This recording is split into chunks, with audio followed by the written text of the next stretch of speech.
Hi friends, Krista here. Thanks for stopping by Books and Jams. I'm so excited today to come to you with some middle grade content. I have a bunch of recommendations for you today. Middle grade March is on the way, and I love this time of year where I get to recommend tons and tons of books to you. So today I have 5 books for each of our prompts that we've created for middle grade March this year. Just a reminder, you don't have to use the prompts, but these 25 books are all books that I have read and personally loved. And I'm just really excited to share them with you.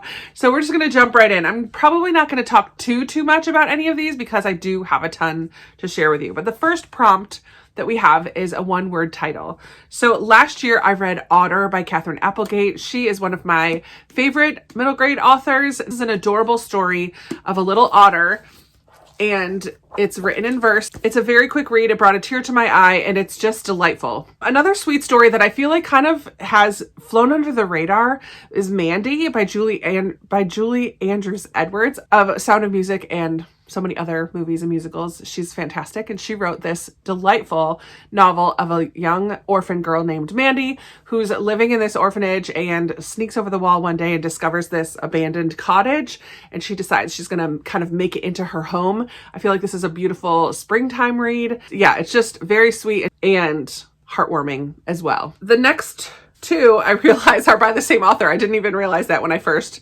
picked them up, but Wonder by R.J. Palacio is a fantastic story about a 5th grader who has a facial deformity and goes to school for the first time. He had been homeschooled up until then, and it's about him kind of navigating going to school and some bullies and also being confident in who he is. And it's just a beautiful story of kindness. The teacher in here is top notch, and I absolutely loved this one.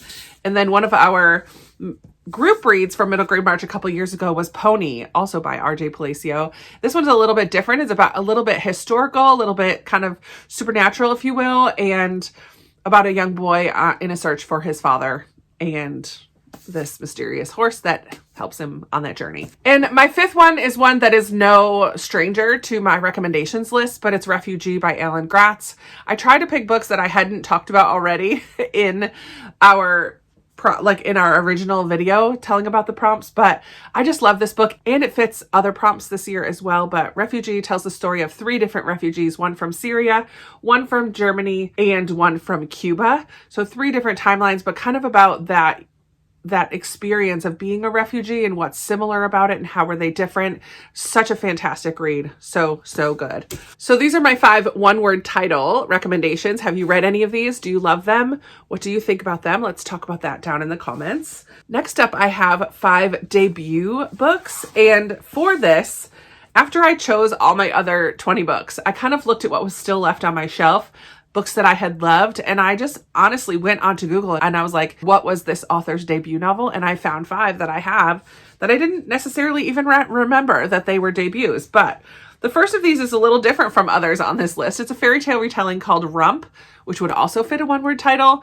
This is by Liesl Shirtliff, and it's a really cute fairy tale retelling of Rumpelstiltskin, and it's the start of a series that I just really enjoyed a couple years ago. The Penderwicks by Jean Birdsall, a summer tale of 4 sisters, 2 rabbits, and a very interesting boy. This is one that reads like a classic, even though it was written not that long ago. So I really love The Penderwicks. It's a story of these siblings, 4 sisters, and their summer adventure, going to stay at a cottage, a little summer house, and the friend that they meet there, and just their adventures throughout the summer. A little bit touch of sadness in there as well because their mother has passed away, but it's really about the story of these sisters and their bond together. It's really beautiful. I was excited to know that because of Winn-Dixie was Kate DiCamillo's debut, it won a Newbery Honor. I always love that. That's so cool. Kate DiCamillo is another one of my favorite middle grade authors. I just love her. This one is about a young girl and her dog and how they kind of bring a town together. Really cool story. Surprise, surprise. I like a book with a dog as one of the characters. The next 2 that I have are even newer. They're not very old. Lisa Klein Ransom wrote these fantastic historical fiction novels. Finding Langston was her debut, and then there's Leaving Lyman and Being Clem as well in this little trilogy of companion novels. It's super duper short, and this one is about the Great Migration. Langston and his family have moved to the north, and he's really struggling at school, making new friends, has a big bully there, and he finds solace in a local library and the poetry, especially of Langston Hughes. Fantastic, super short novel, and her debut as well, and it won a couple awards. Go, Lisa Klein Ransom. I'm so proud of you. And then Amari and the Night Brothers was one of my favorite middle grades a couple years ago. This is by B.B. Alston. This was his debut. Now there are 2 others out in this series, and it's a fabulous fantasy about a young girl going in search of her brother. She learns about this whole magical world that she didn't even know existed, and she goes there and has to compete in a competition in order to get into this school, in order to find her brother. Ultimately, that's her goal. So really, really good fantasy. I love it so much. So these are my 5 debut novels that I would recommend. Have you read any of these? Did you love them as much as I did? We could talk about these down in the comments. Next up is probably one of my favorite prompts maybe that we've ever done, because these are stories that I just really love. And it's a story that centers around immigration or a refugee story. Refugee, like I've already talked about, would fit this prompt. And I have 5 others here that I think they're so good. So I'm going to start with my favorite probably of this pile, which is Other Words for Home by Jasmine Warga. Oh my word, I loved this book so much. It's another book that's written in verse, so it's a relatively quick read, but it's fantastic. In this book, Judah and her mom leave Syria to come to America, leaving part of their family back in Syria. And she has a huge love for her homeland, but because of political and military events that are happening there, it's not safe to be there anymore. So it's about her coming to grips with the fact that they have to leave, and then coming to America and adjusting and trying to adjust to life here, speaking minimal English, being in an English as a second language class, and just all about those types of things. And it's beautifully told, beautifully written. I absolutely loved this book when I read it, and I feel like I should reread it because it's been a while, but I really loved that one. Another one that I feel like I've talked a lot about in my channel is a nonfiction graphic novel. It's a graphic memoir, I guess. It's When Stars Are Scattered, by Victoria Jameson and Omar Mohammed. Omar, this is his story, him and his brother, when they had to flee from the Sudan into a refugee camp in Kenya. They're trying to survive in this refugee camp, and about education, about the differences between education for girls and boys. His little brother Hassan is nonverbal and has some difficulties, but is just the sweetest little boy. And so it's a little bit of found family. It's a little bit of life in this refugee camp. It's told in a very unique style, and there are actual pictures at the back of these boys as well, which is really cool. I would highly recommend this one. Oh, so fantastic. Another one that's very similar, I think, to Other Words for Home is Inside Out and Back Again by Tana Lai. This is an author that I really love. She's Vietnamese, and this is a story of a Vietnamese refugee girl coming to America and again learning how to adjust to American life and speaking English minimally when everyone else, just trying to adjust and leaving her homeland and loved ones behind. It's also written in verse, which is, I think, just a really powerful way to tell this type of a story. I love it so much. Then we have Front Desk by Kelly Yang, which is one of the books that I feel like the cover just doesn't match the insides, because this cover makes it feel cutesy and fun. There are moments of that, but this is a really important and heavy in times story. It follows a young girl named Mia and her family who run this hotel, and they kind of hide immigrants in their hotel, unbeknownst to the owner, who is a big bully himself. Again, a little bit of found family, a little bit of standing up for what's right, a little bit of young girl getting into some scrapes, and it's just a delight. But also a bit heavy hitting. Finally, I have another one from Catherine Applegate, which also has a one-word title, Wish Tree, which is a really short book. You could really read it in one sitting. I think the illustrations in this are just really lovely. This is told from the perspective of a big old oak tree named Red and all the creatures that live in the oak tree. And beside Red, on either side, are two homes of immigrant families and these two kids who are struggling in different ways. And Wish Tree, the tree itself, is a wish tree where people come once a year and tie their wishes onto the tree. But then there are some people who are trying to get this tree taken down. And yeah, it's about all of that in this little tiny novel. It's so beautiful. I cried. Yeah, I absolutely love this one. This little stack, I just love so much. I would love to know if you've read any of these, if any of them sound really good to you and you're adding them to your TBR. We could chat about these ones down in the comments below. Oh, they're so good. I would highly, highly recommend them. Our fourth prompt for Middle Grade March is an animal on the cover. This is maybe the easiest one because you can just look at a book to know if it's going to fit the bill. Two of them I feel like I've recommended a lot, and three of them maybe not as much. But one that I just read last year was Counting by Sevens by Holly Goldberg Sloan. Lots of fish on this cover. It kind of took me by surprise because nothing about this cover really draws me in. But this I read as a recommendation from Amanda at On the Middle Shelf. We follow a young girl named Willow who is brilliant. She's a genius. She really is struggling at school because she's just so incredibly smart. But then a tragedy happens and Willow's life is totally upended, and she discovers people around her that are willing to step into her life and embrace her when so many others have looked down on her, have said that she's lying about things, have bullied her. Like, she's really struggled in life. And then this is ultimately a found family story and people that step into her life. And it's really beautiful. I absolutely loved it. It has an animal on the cover, so it fits. One that I do talk about all the time because I feel like this was maybe one of the books that when I first was getting back into reading a lot of middle grade, I remember a librarian recommended this to me at a library book sale when I lived in Massachusetts way back at the beginning of my channel. And that is The War That Saved My Life. And I cannot recommend this book enough. There is a horse on here. So there's your animal on the cover. This is a beautiful story of Ada and her little brother who live in London and are sent away during the Blitz. Well, Jamie, the little brother, was going to be sent away, but the mother was going to keep Ada hidden because Ada has a club foot and really can't walk. But Ada is determined to go with her brother, and she does.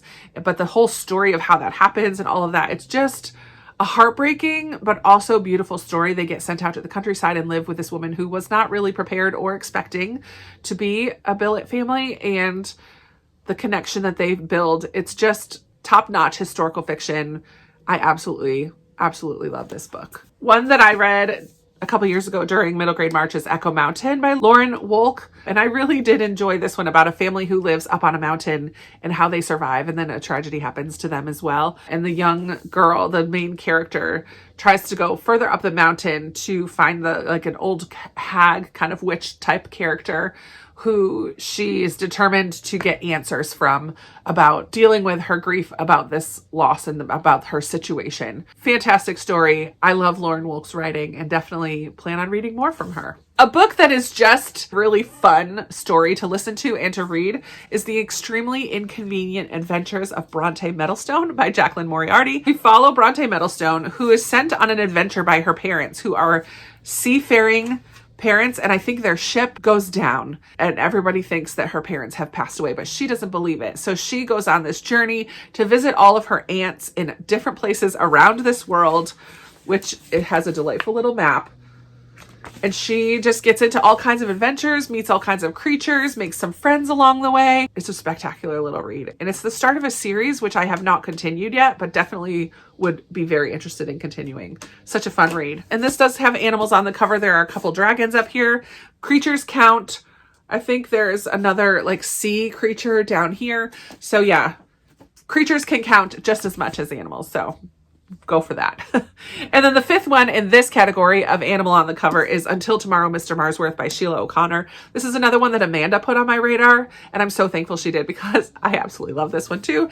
Mr. Marsworth is carrying a cat here on the cover. This one is epistolary. We follow letters written between Mr. Marsworth and Renee. Renee and her family move to this town and she gets a job delivering papers. And this is written at the very beginning of the Vietnam War conflict situation. And Renee's brother is just about to turn 18 and she really does not want him to get drafted. But along her paper route, she realizes that Mr. Marsworth never comes outside. He's one of the people that she's never had any interaction with. So one day she decides to write him a letter and then he responds. And so we get their correspondence back and forth. And she kind of talks through all of her thoughts and emotions and processes thinking about the Vietnam War and the conflict there. And it's a really interesting look at some of the peace demonstrations that happen and some of the awful side of Americans' views on the Vietnam War, about the draft and potentially her brother going to be drafted. Just so many different things that this tackles surrounding the Vietnam War. And I think it was just such an interesting way to have those discussions through the letters between an elderly gentleman and a young girl. This is a really important one. And also I feel like it's flown under the radar, unless you've been watching our channels for any length of time, because I think Katie and Amanda and I have all read this and loved it so, so much. But maybe it's one that you missed out on and you can count it for that, but it's fantastic. Oh, I got to stop saying fantastic, but I do truly think they're all fantastic. All right, so here are my 5 books with an animal on the cover. Have you read any of these? Add any of them to your TBR because of my little chat about them. I would love to talk about these ones in the comments down below. And we have one final category. This last category was a little harder for me to pick books for because I don't know what you've missed out on. Everybody's going to be different for this. Like we said in the announcement video, the book you missed out on could be a recently hyped book that you just haven't read. It could be a book that we've talked a lot about or that you've heard a lot of people talking a lot about throughout the last 5 or 6 middle grade marches. It could be a book that you never had to read in school that you feel like everybody else did, or didn't read as a kid that everybody else did. So I just have, these ones are all a little bit more recent. I feel like I've talked about these books so much on my channel. I'm sneaking a 6th book in because 2 of them are past middle grade mark. I'll start with that. I'm sneaking in a 6th book because 2 of our past middle grade March book reads, group reads that we did, they're from early years.